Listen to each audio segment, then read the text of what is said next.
Okay, for this video, we'll be going through 11.2b pH scale and indicator. Okay, so the title reads pH scale and indicator. You can find it in your Google Classroom. Please download it. So how do we test for acids or alkaline, right? So still remember what are acids? Acids are those that produces hydrogen ions. Okay, alkalines, they have these hydroxide ions. Okay, so if you don't know what I'm talking about, please look at my previous video.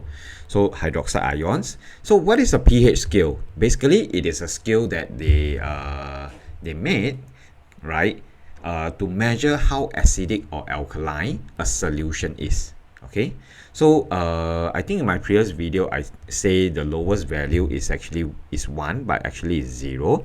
So it is dilute hydrochloric acid. That means as the number gets lower and lower, it becomes more acidic.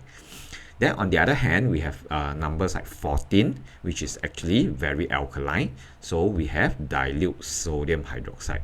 Now sodium hydroxide is actually NaOH, right? It has the functional group of OH minus, which is our hydroxide. Dilute hydrochloric acid is HCl. So every time I see acid, right, I'll write down the chemical formula so that you will remember. Every time I see hydroxide, I also write all this down. So the more we use, the more we can memorize it. Okay, so this is the extreme end. 0 very acidic, 14 is very alkaline. How about 7? 7 is actually neutral. Okay, so example will be water that we drink, right? We don't want our water to be very acidic or alkaline, right? Now, what is an indicator? Basically, it is a substance that will change color in acidic or alkaline. So this becomes very useful. If we suspect that the thing is very acidic, we can use that indicator to check whether is it acidic or alkaline. So some other common indicators are your methyl orange, phenolphthalein. Okay, litmus paper, we'll be doing this in the lab. It's quite interesting. There's also universal indicator solution and paper. These two we will try out in the lab. All right. So color charts of indicator. Acidic is very red. Okay, neutral is in between. Alkaline is blue. All right. So we have different indicators. We have methyl orange, bromothymol blue, and phenol red. Okay, so they all work on this pH scale of 0 to 14, but they will show different colors. So we will choose the indicators for individual purposes. Okay, so let's look at this. A solution is tested with a piece of red litmus paper.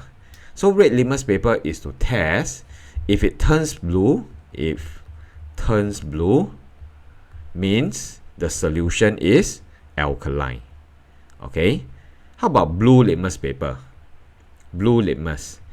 Just now, if we are using a red litmus paper, if it turns blue, that means the solution is alkaline. If we use blue litmus paper in a solution, and if it turns red, that means the solution is acidic. Okay, so very simple. Litmus paper, red and blue. If you want to test whether is it acidic, we use blue. If you want to test whether is it alkaline, we use the red. Then it will change to the corresponding color. So Sue is using a piece of red litmus paper, and the solution, she dipped the red litmus paper in, but the litmus paper remains red. So Sue says that the solution is acidic. Okay, so what do you think? Actually, the solution could be neutral, right? The solution could be neutral or could be acidic. So should test with a blue litmus paper. What happens if the blue litmus paper turns red? If it turns red, that means it is a acidic solution. If the blue litmus paper remains blue, that means the solution is neutral, right? That means the solution could be water. Okay, so this is a chart. If the solution is acidic, if we know that it's acidic, we use a red litmus paper, it will remain red. Okay, but if we use a blue litmus, it will turn red. If the solution is alkaline, we use a red litmus paper, it will turn blue. But if we use blue litmus paper, it will remain blue. And if it's neutral, red will remain red, blue will remain blue. There won't be any color change if the solution is neutral. So, but red litmus and blue litmus paper are very convenient. They can straight away tell us whether is it acidic or alkaline. But how acidic or how alkaline it is, we have to use this in universal indicator. So it actually measures the degree of acidity or alkalinity of the solution. Is it very acidic or very alkaline, or just a slightly acidic? We can use the pH indicator, which we can read from the chart. So if it's very red, if the pH indicator becomes very red, that means it is. Of course we can compare with the there is a chart that you can put it against to compare. Then we know that, oh wow, this thing, our pH indicator actually turns very red. That means it is very acidic. On the other hand, if it remains green, right, it started off green, it remains green, then it will be neutral. If it's very purple, that means it is very alkaline. Okay, so that is using paper, but there are also electronic devices like a pH meter, which can actually tell us a certain value. They can tell us the value, right? This makes it more accurate. So there are also natural indicators like red cabbage, so they will change color accordingly. Okay, if we have time, we will do this. There's also natural indicators like the hydrangea flower. Okay, I don't think it's grown in Singapore, but I've seen it grown in overseas. So if they are pink and red, that means they were grown in alkaline soil. If they are blue, that means they are grown in acidic soil. So it's a little bit opposite from our litmus paper, right? So that's very interesting. Okay, so then we come to this applications of neutralization. What is neutralization? It's actually the very important chemical reaction between alkali and acid. Okay, so we sometimes need to apply our knowledge of neutralization in our daily life. So our alkaline toothpaste remove acid produced by bacteria in the mouth to prevent formation of plaque. So these things that are actually acidic, I don't know if you know, they are treated with alkaline solution. Okay, we also have antacid, which I think I spoke to you all in class. They contain alkaline compound to relieve indigestion, because our stomach actually secretes acidic juices to help with digestion. Then there's also pH and agriculture, right? Most plants and crops grow best when the soil is at pH of 6.5, slightly acidic. Okay, so sometimes the soils are too acidic because of acid rain or extensive use of fertilizers. So farmers will actually add a slaked lime or quick lime to the soil to neutralize the acid. Now you might want to memorize that slaked lime is calcium hydroxide. So this is our CaOH, right? Hydroxide, CaOH2. Quick lime is calcium oxide. So I'll just write the formula. Okay. Some things you need to memorize, some things you do not. Like hydroxide, you need to know that it's OH minus.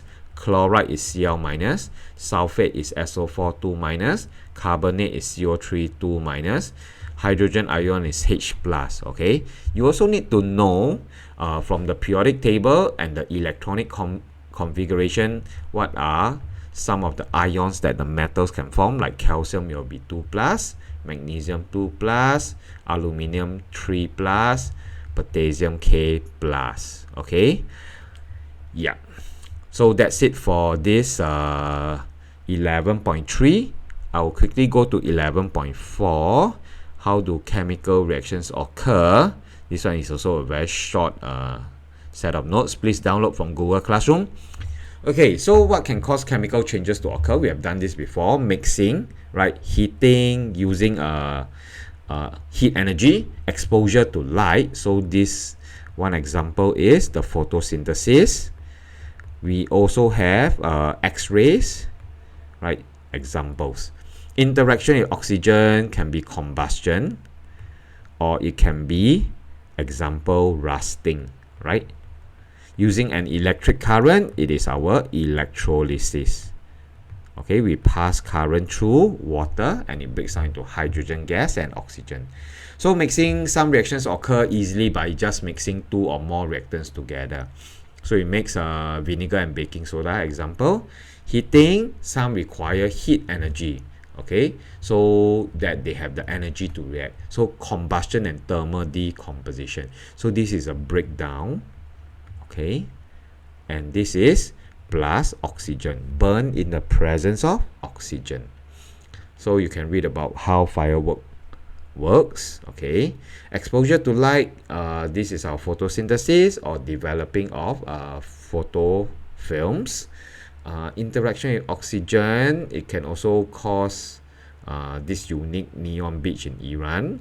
Okay, it's not very common. Just read about it. So using an electric current is our electroplating. Okay, and now some benefits and harmful effects of chemical reactions. They actually occur a lot in our daily life. Some are beneficial to us while others are harmful. So like rotting banana, okay, exposed to the environment for a long time, the banana will start to rot. Burning wood, we need the firewood to burn in oxygen, right? If not, we cannot get fire. So benefits of chemical reactions, cooking. Okay, respiration is how we get our energy. I think we'll be covering this in our bio chapter. Photosynthesis, you need to know, since P6 you know already, right? Water plus carbon dioxide in the presence of sunlight will produce oxygen that humans need, and also simple sugar, which is actually the food. Harmful effects of chemical reactions will be decay, rusting, right, and combustion. Combustion without control, it can spread into wildfire and things like that. Okay, now combustion of fuel, okay, it produces energy. Okay, we can get electricity, heat for warmth, or just light. But they also produce a lot of air pollutants such as carbon monoxide. It is C. Mono means one oxide, one oxygen. So this is carbon monoxide. Sulfur dioxide, sulfur dioxide. That means I have two dioxide. Mono means one. So I only have one oxygen. Okay. And oxides of nitrogen. Example will be nitrogen dioxide. Okay, so you can read about all these air pollutant. We have carbon monoxide. What is the effect? So sulfur dioxide, right? Actually, it will result in acid rain. Okay, and yeah. So besides releasing air pollutants to the environment, combustion of fuel also increase the amount of carbon dioxide, CO2. Okay, so deforestation increases the amount of carbon dioxide in the atmosphere. Why? Because the plants actually take in carbon dioxide to take part in photosynthesis, to do photosynthesis. But if we cut down the plants, there won't be enough plants to do photosynthesis to reduce the amount of carbon dioxide. Okay, so all this will result in global warming and acidification of the oceans. Okay, so you can read about it here. Okay, so these are the formation of acid rain. Okay, acid rain, they will actually have harmful effect on the environment and on structures, right? They are corrosive, right? Remember, one property of acid is that it is corrosive. Corrosive means it will eat into the building, it will disintegrate the building. Okay, so example, this I think is a marble structure, but because of acid rain, yeah, it slowly starts to be disintegrated. Okay, yep, so that covers all the slides for 11.3 and 11.4 and for chemical reaction. Okay, so the next thing that you need to do is actually to start doing all the worksheet and make sure you understand what is required for your WA.